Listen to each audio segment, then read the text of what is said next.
Hello guys, ഇന്ന് ഞാൻ driving പഠിക്കാൻ പോകുന്ന ദിവസമാണ്. ഫസ്റ്റ് ഡേ ആണ്. അപ്പോൾ ചെറുതായിട്ടൊരു കുഞ്ഞ് ബ്രേക്ക്ഫാസ്റ്റൊക്കെ കഴിച്ചിട്ട് പെട്ടെന്ന് റെഡി ആയിട്ട് പോകാം എന്നുള്ള ഒരു പരിപാടിയിലാണ്. അപ്പോൾ ഫേസൊക്കെ ഭയങ്കര ക്ഷീണിച്ചായിരിക്കുന്നു. ഇന്നലെ നൈറ്റ് ഉറങ്ങിയിട്ടില്ലായിരുന്നു. കറണ്ട് പോയി, ഭയങ്കര മഴ, കൊതുക്.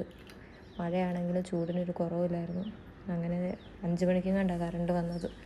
അതുവരെ ഇങ്ങനെ ഉറങ്ങാതെ കിടന്നതിൻ്റെ ഒരു ക്ഷീണമുണ്ട്. അങ്ങനെ പുറത്തോട്ട് വന്നാലും സൺസ്ക്രീൻ നമ്മൾ ഇടണമല്ലോ.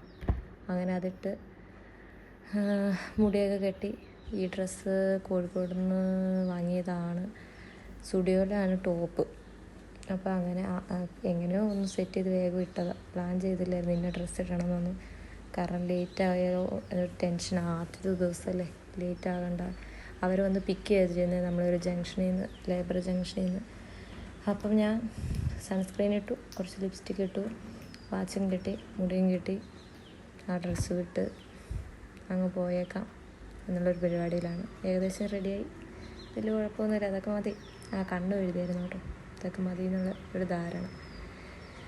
അങ്ങനെ ഞാൻ റെഡിയായി. അപ്പം ബേലേക്ക് ഇതാ ഫേസ് ഭയങ്കര വിഷമമാണ്. എവിടെ പോകാമെന്നുള്ള അതിന് മനസ്സിലാവും. വീട്ടിലിരുന്ന ഡ്രസ്സ് മാറി ഈ ഡ്രസ്സ് പുറത്തിരുന്ന ഡ്രസ്സ് ഇട്ട് അപ്പം അതിന് മനസ്സിലാവും എവിടെ പോവുകയാണെന്ന്. അപ്പോൾ ബേലിനോട് പറഞ്ഞിട്ട് ഞാൻ ഇറങ്ങും. അങ്ങനെ ഈ വിഷമമുള്ള മുഖം സഹിക്കാൻ പറ്റുന്നില്ല. അതിൻ്റെ ഡോർ അടയ്ക്കാൻ നേരത്തുള്ള ആ മുഖം കണ്ടില്ലേ.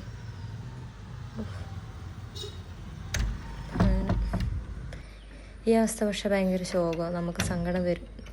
വേറൊരു വഴിയില്ലല്ലോ. നല്ലത് 1/2 മണിക്കൂറിനുള്ളിൽ വരും.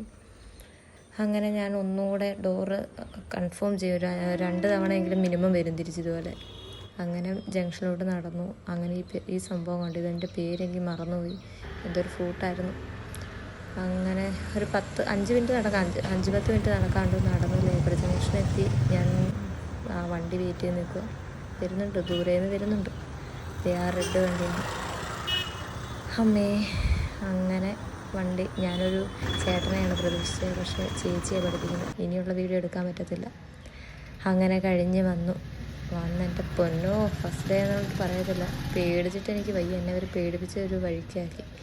എനിക്ക് കറക്റ്റായിട്ടൊന്നും പിടിയൊന്നും കിട്ടിയിട്ടൊന്നുമില്ല. ക്ലച്ച് ചവിട്ടരുത്, അത് ചവിട്ടണം എന്നൊക്കെ പറഞ്ഞ് ആകെ ബുദ്ധിമുട്ടാക്കി. അങ്ങനെ ബേലി ഇങ്ങനെ പുറത്ത് ആരെയോ കാത്തിരിക്കുന്നു. എൻ്റെ ചെടിയിലൊക്കെ മുട്ട് വന്നു. അങ്ങനെ തിരിച്ചൊരു 11:45 എത്തി. ഇതാണ് എൻ്റെ മുന്തിരിത്തോട്ടം. പിന്നെ ബേലി ഞാനും കൂടെ അടുത്ത പരിപാടിയിലേക്ക് പോവാം.